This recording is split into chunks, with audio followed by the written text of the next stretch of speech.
আসসালামু আলাইকুম। Hi viewers, Atif and Atika blogs থেকে আমি আবারও চলে আসলাম। আশা করি আপনারা সবাই ভালো আছেন। আলহামদুলিল্লাহ আমিও ভালো আছি।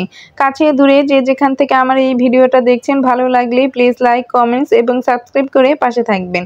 সকালবেলা উঠে তো পরোটা বানাবো। পরোটা কিন্তু বানানো ছিল না, তো আমি শুরু থেকে একদম বানিয়েছি, সেটা দেখাইনি। তো পরোটাগুলো ভেজে নিচ্ছি আর ডিম আগেই ভেজে নিয়েছি। তো এই পরোটাগুলো উল্টে পাল্টে ভালোভাবে ভেজে নিব। তো আতিফার বাবাকেও নাস্তা দিব।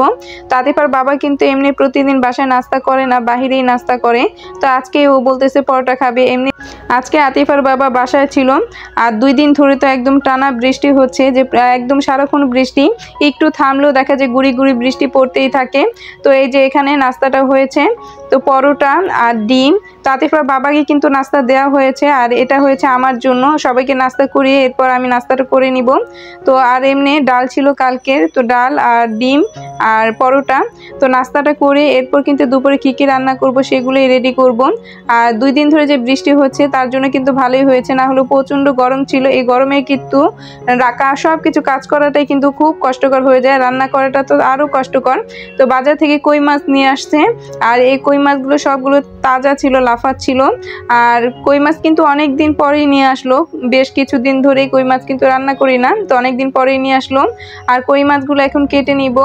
সাথে কিন্তু পেঁপে আর লাল শাক নিয়ে আসছে। তো পেঁপেটা রান্না করব আজকে 2-3টা কই মাছ দিয়ে, এরপর পেঁপেটা রান্না করব আর লাল শাক ভাজা করব।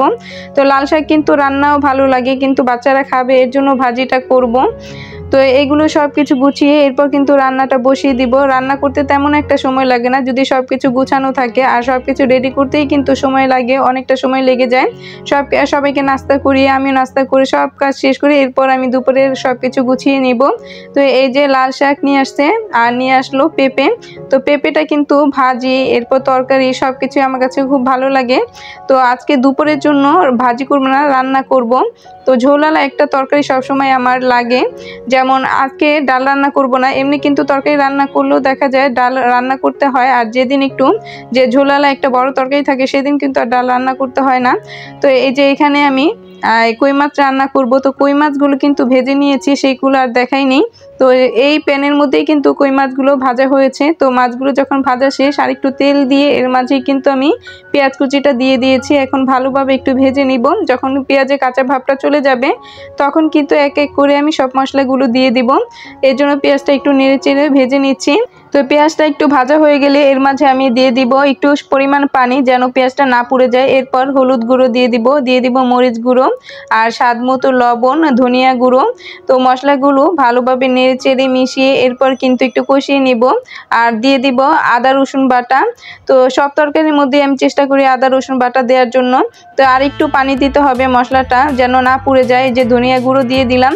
তো মশলাগুলো ভালোভাবে একদম নেড়ে চেড়ে ভালোভাবে কষিয়ে নিব। তো কষানো হয়ে গেলে এরপর কিন্তু যে আমি কই মাছটা ভেজে রেখেছিলাম সেটা দিয়ে দিব, আর মশলার সাথে আলতোভাবে আমি মিশিয়ে দিব। এরপর কিন্তু পরিমাণ মতো একটু পানি দিয়ে দিব, যেহেতু ভুনা করব তেমন একটা পানি দিব না, কারণ এর মাঝে কিন্তু তেমন একটা ঝোল রাখবো না। এর জন্য কিন্তু যে অল্প একটু পানি দিব, যেন মাখো মাখো টাইপের একটা যে ঝোলটা হয় সেটা কিন্তু হবে। আর এই যে কই মাছগুলো দিয়ে আমি একদম একবার উল্টে দিয়েছি, এরপর কিন্তু এই যে পানি দিয়ে দিয়েছি আর দিয়ে দিব কিছু কাঁচামরিচ।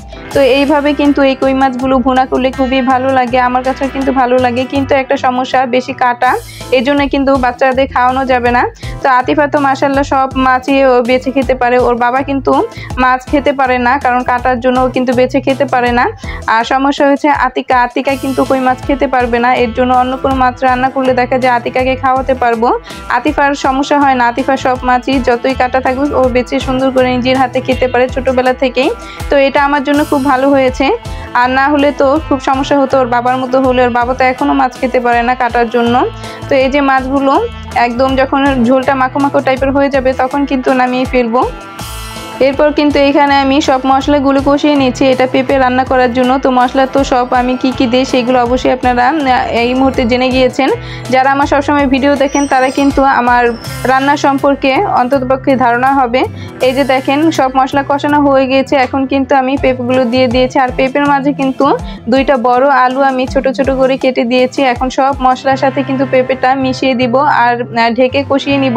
এর মাঝে কিন্তু কয়েকবার ঢাকনা উঠিয়ে একটু নেড়ে দিতে হবে।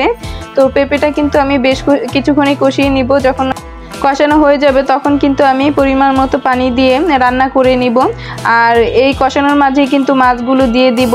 তো কষানো একটু কষিয়ে এরপর মাছগুলো দিয়ে কষিয়ে নিব ভালোভাবে। তো মাছগুলো দিয়ে এরপর ভালোভাবে যখন কষানো হয়ে যাবে আমি পরিমাণ মতো পানি দিয়ে রান্না করে নিব। আর যেহেতু এই তরকারির মধ্যে একটু ঝোল হবে, পানির পরিমাণটা একটু বেশি দিব। আর এইভাবে কিন্তু পেঁপে রান্না করলে আমি যেভাবে রান্না করছি সেমভাবে যদি রান্না করেন, যারা পেঁপে খায় না তারাও কিন্তু খাবে। তো আমি এইখানে কিন্তু যখন মশলাটা কষিয়েছি সামান্য পরিমাণ কিন্তু আদা রসুন একটু বাড়িয়ে দিয়েছি। এই থেকে কিন্তু অনেক ভালো লাগে যে মশলার ক্ষেত্রে একটু বাড়িয়ে দিয়েছি। হলুদ মরিচ কিন্তু বাড়িয়ে দিইনি, হলুদ মরিচের পরিমাণটা আমি কমিয়ে দিয়েছি, শুধু আদা রসুনের পরিমাণটা একটু বাড়িয়ে দিয়েছি। এমনি তো সব সবজির মধ্যে আদা রসুন বাটা দিয়ে অল্প অল্প, এটার মধ্যে সামান্য একটু বাড়িয়ে দিয়েছি। তো ভালোভাবে মশলাটা যখন কষানো হয়ে যাবে তখন কিন্তু এই যে পানিটা আমি দিয়ে দিয়েছি। এখন ঢেকে একদম রান্না করে নিব। আর যখন হয়ে যাবে তখন কিন্তু দেখতেই পারবেন যে ঝোলটা একদম সুন্দর, অত বেশিও থাকবে না আবার কমও থাকবে না, সুন্দর একদম পরিমাণ মতো ঝোলটা হবে, তাহলে কিন্তু অনেক ভালো লাগে। আর এই পেঁপের তরকারিটা কিন্তু আমার খুবই ভালো লাগে।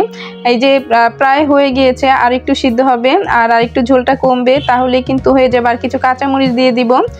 আমার বাসায় কিন্তু আতিফার বাবা সবজি খেতে চায় না, যত বাহানা করে সবজি খেতে গেলে। তো ওর জন্য আমি চেষ্টা করি যে যেমনি হোক সবজিটা তো খেতেই হবে। সবজি কিন্তু আমাদের শরীরের জন্য খুবই উপকারী। আর এই যেরকম যে পেঁপে, এরপর চাল কুমড়ো, লাউ, এগুলো কিন্তু আমাদের শরীরের জন্য খুবই উপকারী। তো যারা এগুলো খায় না তাদের কিন্তু খাওয়ানোর জন্য আমি যেভাবে রান্না করতেছি সেইভাবে রান্না করে দিবেন, অবশ্যই খুব মজা করে খাবে। পরবর্তীতে আর কোনো বাহানা করবে না সবজি খাওয়ার জন্য। তো এই যে সবজিটা আর একটু ঝোলটা কমবে আর কিছু কাঁচামরিচ দিয়ে দিব আর ঢেকে রাখবো। তো এইভাবে সবজি রান্না করলে খুবই ভালো লাগে।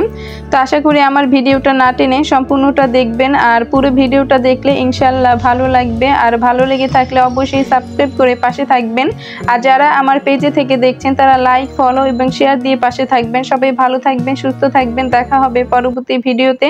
আজকে এই পর্যন্তই। সবাই 5 ওয়াক্ত নামাজ পড়বেন। আল্লাহ হাফেজ।